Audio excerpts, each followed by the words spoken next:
तो भाई लोग कैसे हो। आज मैं आप लोग के लिए लेके आया हूँ आत्महत्यारे। चलिए कहानी स्टार्ट करते हैं। एक बस स्टॉप पर, जल्दी कर बच्चे। उसी क्षण, अरे अरे कहाँ घुसे आ रहे हो, यह स्कूल की बस है। चुप साले, गाड़ी मत रोकना ड्राइवर, वरना तुम्हारे व कंडक्टर के साथ साथ कई बच्चों की जान चली जाएगी। न नहीं, ऐसा मत करना। गुड, बस को पेट्रोल रोड की ओर ले चलो।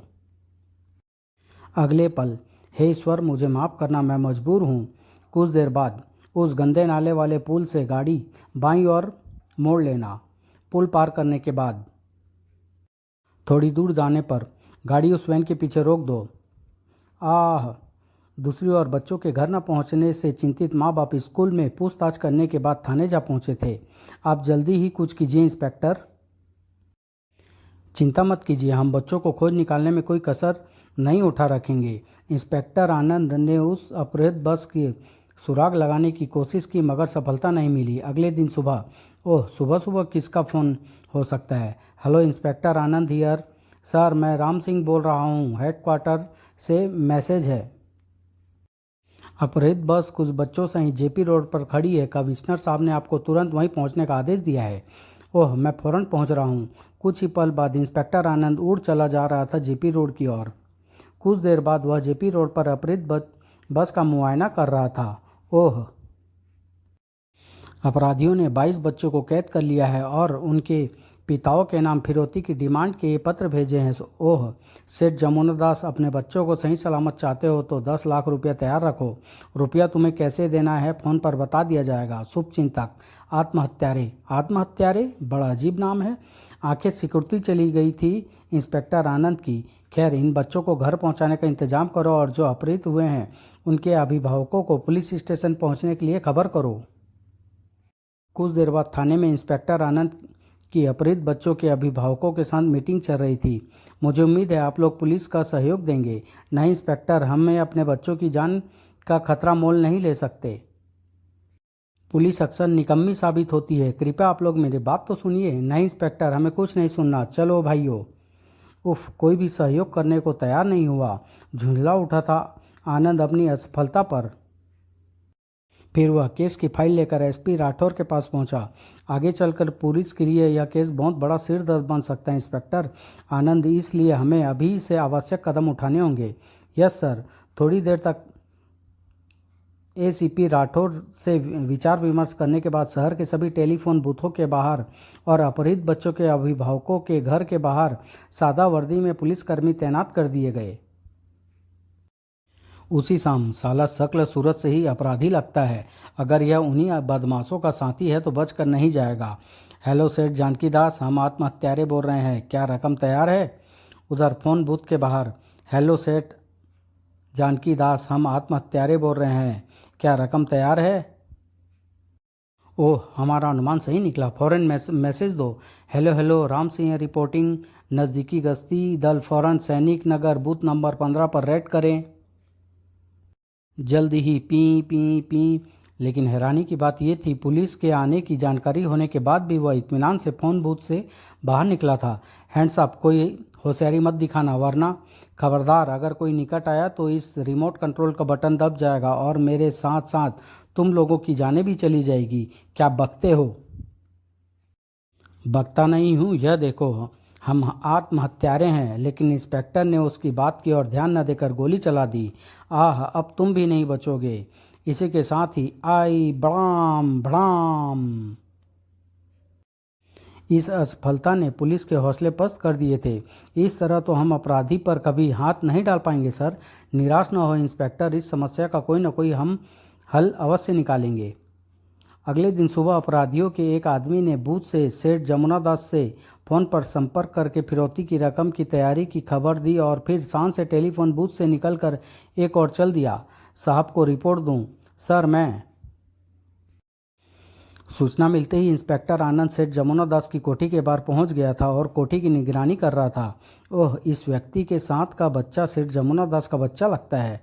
तभी उस आदमी ने 3 बार गाड़ी का हॉर्न बजाया, पी पी पी। अगले ही क्षण, मैं आ रहा हूँ मेरे बच्चे, ओह मेरा लाल डैडी, यह लो इसमें पूरे 10 लाख रुपए हैं, मुझे मेरा बच्चा सौंप दो। जल्दी क्या है सेठ, पहले रकम तो चेक कर लूँ। चलो ब्रीफकेस खोल कर दिखाओ। शीघ्र ही। ओके, तुम ब्रीफकेस देकर अपना बच्चा ले जा सकते हो। फिर जैसे ही उसने कार स्टार्ट करनी चाहिए, अपनी भलाई चाहते हो तो स्वयं को कानून के हवाले कर दो। इंस्पेक्टर, हम लोग आत्महत्यारे हैं जो मौत का कफन सिर पर बांध कर ही घर से निकलते हैं।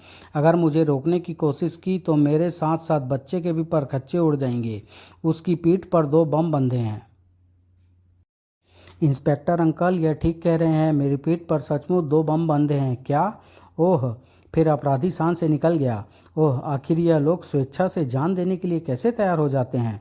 उनके जाने के 20 मिनट पश्चात, ओह, यह तो सचमुच बहुत ही शक्तिशाली बम है।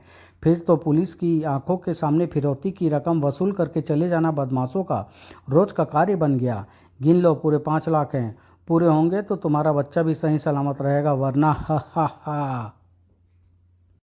ओके, बच्चे को ले जा सकते हो एक अन्य जगह। उफ, लगता है इस बार भी हम कुछ नहीं कर पाएंगे। इंस्पेक्टर आनंद ने अब तक की सारी रिपोर्ट एसीपी राठौर को देते हुए बताया। अब तो अपराधियों से निपटने का एक ही तरीका बचा है सर। वो क्या? हमें अपराधी को उसके घर में घुस कर मारना होगा। लेकिन यह कैसे संभव हो सकता है? इसके लिए मुझे माइक्रो ट्रांसमीटर चाहिए सर, जो किसी भी सतह पर चिपक सके। ओह, लेकिन ऐसे ट्रांसमीटर तो सिर्फ सीक्रेट सर्विस और रॉ जैसी संस्थाओं के पास है। सर, कैसी भी हो मुझे यह ट्रांसमीटर चाहिए। ओके, मैं ट्राई करूँगा। इसी समय शहर के सरकारी म्यूजियम के सामने यह चारों तो शक्ल से ही अपराधी नजर आते हैं।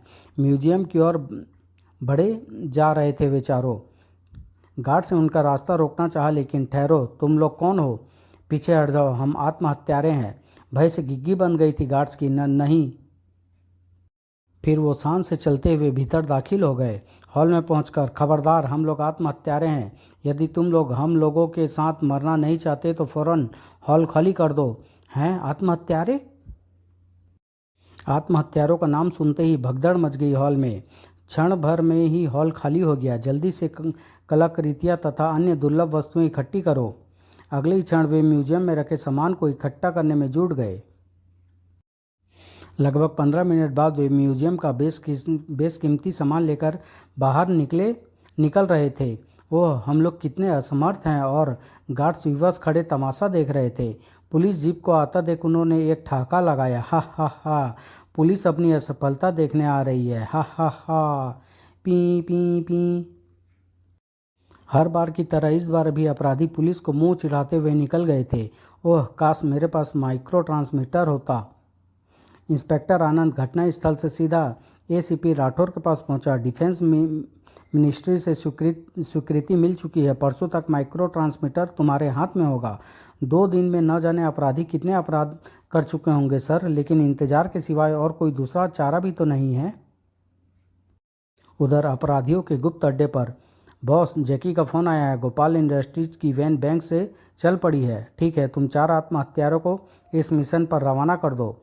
कुछ देर बाद जैसे ही वैन गोपाल इंडस्ट्रीज के गेट पार करके कंपाउंड में दाखिल हुई, क्यों ना कैश के बक्से उतरने से पहले ही वैन अपने अधिकार में ले ली जाए। हाँ, आइडिया तो अच्छा है। तो फिर देर किस बात की है? चारों तेजी से वैन से उतरकर वैन की ओर लपके। खतरा! खबरदार, वहीं रुक जाओ वरना भून कर रख दिए जाओगे। हम आत्महत्यारे हैं बेटा, अपनी जान की खैरियत चाहते हो तो सामने से हट जाओ। यह लोग खतरनाक है, इन्हें मत रोको अकबर। नहीं, तुम अवश्य ही इनसे मिले हुए हो। वह गनमैन काफ़ी दिनों तक बीमार रहने के बाद उसी दिन ड्यूटी पर हाजिर हुआ था, अतः उसे आत्महत्यारे के बारे में कोई खबर नहीं थी। मगर मेरी बात तो सुनो। नहीं, तुम भी अपनी जगह पर खड़े रहो वरना मैं तुम्हें भी गोली मार दूंगा। यह देखो, हमारे शरीर पर बम बंधे हैं जिनका संबंध इस रिमोट कंट्रोल से है। मेरे द्वारा स्विच दबाते ही हमारे साथ साथ तुम्हारे भी परखच्चे उड़ जाएंगे। यह बम हो या एटम बम, मैं तुम्हें आगे नहीं बढ़ने दूंगा। यह साला पागल लगता है, परे धकेल दो इसे। रुक जाओ वरना भून कर रख दूंगा। लेकिन उसे रुकते ना देख। धाएं! आह! मरते हुए लुटेरे ने फौरन रिमोट कंट्रोल का बटन दबा दिया। बड़ाम बड़ाम। उसी रात ब्लू हेवन क्लब में क्लब की डांसर जूलिया अपने मोहक डांस से ग्राहकों का मन मोह रही थी। यह दूसरी बात थी कि ब्लू हेवन क्लब के तहखाने में हर रात लाखों रुपए की गैरकानूनी जुआ खेला जाता था। मुझे 20,000 के टोकन चाहिए। आज मैं हर हालत में जीत कर ही लौटूंगा। उधर क्लब के बाहर एक वैन आकर रुकी और उसमें से 4 व्यक्ति नीचे उतरे और वे चारों द्वार के सामने जा पहुंचे। सॉरी सर, इस क्लब में केवल कार्ड होल्डर्स ही जा सकते हैं। फौरन सामने से हट जाओ, हम आत्महत्यारे हैं। हमें छूने का केवल एक ही मतलब है, आत्महत्या। ओह न नहीं। भयभीत गार्ड्स ने रास्ता छोड़ दिया। वे चारों अंदर प्रविष्ट हो गए। नीचे हॉल में पहुंचकर, हम आत्महत्यारे हैं। जो लोग मरना नहीं चाहते वह 2 मिनट के भीतर यहाँ से भाग लें। भागो। हॉल खाली होने लगा और वे चारों अपने काम में जुट गए, लेकिन वह चारों आने वाले खतरे से अनजान थे। क्लब का मालिक टॉनी क्लब का कैश लूटने के कारण क्रोध से पागल हो रहा था। टॉनी का माल लूटकर कोई जिंदा बचकर नहीं जा सकता। सारा माल समेटने के बाद हा हमारा रास्ता रोकने की किसी ने भी हिम्मत नहीं की।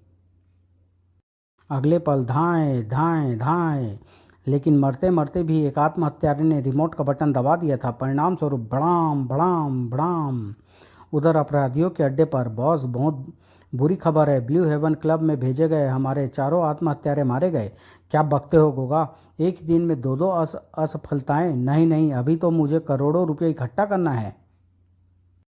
खैर, अभी हमारे पास कितने आत्महत्यारे और तैयार हैं? अब तो केवल 4 ही रह गए हैं बॉस। ओके, कल वह चारों स्टेट बैंक में डाका डालने जाएंगे। अगले दिन करीब 11 बजे स्टेट बैंक के सामने अंदर पहुंचकर, खबरदार कोई भी अपनी जगह से न हिले। भय से जड़ हो गए सारे कर्मचारी व कस्टमर्स। उधर मैनेजर के कक्ष में, हम आत्महत्यारे हैं मैनेजर। अगर जान की खैर चाहते हो तो सेफ की चाबी हमारे हवाले कर दो। सोचने का वक्त नहीं है मैनेजर, चाबी निकालते हो या नहीं? रुको, मैं अभी चाबी देता हूँ। कुछ देर बाद वह बैंक से बाहर निकल रहे थे। हम तो पुलिस भी आ पहुँची है। और जैसे ही चौथा आत्महत्यारा बैंक से बाहर निकला, तुम्हें छुड़ाने के लिए तुम्हारे साथी लूट का माल अवश्य वापस करेंगे। उसे हमारे पास आने दो मूर्ख, वरना उसके साथ साथ तुम भी मारे जाओगे।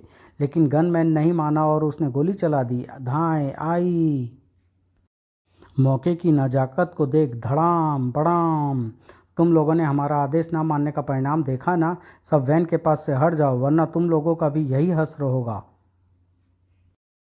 पुलिस समेत सब लोग वैन से दूर हो गए थे। उफ, हम लोग कितने विवश हैं। अगले दिन पुलिस स्टेशन में, गुड मॉर्निंग सर। आओ विक्रम, कहो क्या बात है? सर, एसीपी साहब ने आपके लिए यह पैकेट भिजवाया है। इसमें माइक्रो ट्रांसमीटर और उसका रिसीवर है। गुड, अब अपराधी जल्द ही हमारी मुट्ठी में होंगे विक्रम। विक्रम, इस ट्रांसमीटर को किसी भी तरह आत्महत्यारों की गाड़ी पर चिपकाना है। Yes sir. फिर आनंद ने उसे पूरी योजना समझा दी। सब इंस्पेक्टर विक्रम तुरंत वहां से रवाना हो गया। उसके जाने के बाद लेकिन यह बात अभी तक समझ में नहीं आ सकी है कि आत्महत्यारे इतनी आसानी से आत्महत्या करने के लिए कैसे तैयार हो जाते हैं। अगले पल, ओह, अवश्य ही आत्महत्यारों को आत्महत्यारे बनाने से पहले उनका ब्रेन वॉश कर दिया जाता होगा। यह बात दिमाग में आते ही इंस्पेक्टर आनंद पिछले दिनों के अखबार मंगवा कर देखने लगा। एक विज्ञापन को देखकर शीघ्र ही उसकी आंखें चमक उठी। पढ़े लिखे अथवा अनपढ़ हर युवक के लिए नौकरी का प्रबंध है। मासिक वेतन 3,000 से 10,000 रुपये तक। कोई पत्र व्यवहार नहीं, स्वयं आकर मिले। Employment express, C4 Nehru garden. मुझे इस कंपनी को चेक करना होगा। फिर इंस्पेक्टर आनंद नेहरू गार्डन की ओर रवाना हो गया। शीघ्र ही उधर सब इंस्पेक्टर विक्रम अपने मातहतों के साथ वायरलेस पर मैसेज पाकर पास के बाजार में लूटती एक ज्वेलरी शॉप तक जा पहुंचा। ओह आत्महत्यारे, हमें तुरंत एक्शन में आ जाना चाहिए। तुम सारी योजना समझ चुके हो ना राम सिंह? Yes sir. अगले क्षण, खबरदार अपने हाथ ऊपर उठाओ। लगता है तुम नए आए हो हवलदार, पीछे हट जाओ। जानते नहीं हम आत्महत्यारे हैं। विक्रम अपनी योजना में सफल हो चुका था, अतः उसने फौरन आदेश दे दिया, सब पीछे हट जाओ। Yes sir. कुछ देर बाद उन लोगों को भनक भी नहीं होगी कि उनका पीछा हो रहा है। ओह, वह लोग नेहरू गार्डन की ओर जा रहे हैं। इधर नेहरू गार्डन के एम्प्लॉयमेंट एक्सप्रेस के नाम से जाने जाने वाली इमारत से थोड़ी दूर पर मुझे उस कंपनी के ऑफिस में इस ढंग से घुसना है कि एकाएक कोई कुछ न कर सके। कुछ देर बाद वह एम्प्लॉयमेंट एक्सप्रेस के ऑफिस में था। ओह जैकी, तुम यहाँ? मैंने जालसाजी का काम छोड़ दिया इंस्पेक्टर, आजकल मैं। कहते हुए जैकी ने काउंटर पर लगे एक बटन को दबाना चाहा, मगर नहीं जैकी, आज मैं तुम्हें कोई मौका नहीं दूंगा। आह धड़ाक। जैकी ने अपने सामने काउंटर पर रखे होलिस्टर को उठाना चाहा, लेकिन अगले क्षण जैकी बेहोश होकर लुढ़क गया। फिर इंस्पेक्टर आनंद उस ऑफिस की तलाशी लेने लगा। तलाशी लेते लेते अचानक उसका हाथ जैसे ही एक और मेज पर रखे ग्लोब से टकराया, ओह दीवार में गुप्त रास्ता। कहीं आत्महत्यारे से सामना हो गया तो एक ही मतलब होगा, मौत। आगे बढ़ते हुए आनंद एक बंद कमरे के पास पहुंचा। बॉस, आज आपको उन तीनों को डकैती डालने नहीं भेजना था। अगर कहीं कोई दुर्घटना हो गई तो नए आत्महत्यारों को तैयार होने तक हमारा काम रुक जाएगा। मुझे उम्मीद है गोगा, विज्ञापन पढ़कर 2-4 युवक तो आज अवश्य ही यहाँ पहुँच जाएंगे। ओह, तो मेरा अनुमान सही था। इनकी बातों से लगता है कि डाका डालने गए तीनों आत्महत्यारे जल्दी ही वापस आने वाले हैं। अतः सबसे पहले मुझे उन्हें ही यहाँ आने से हटाना होगा, तभी मैं इनसे निपट सकूंगा।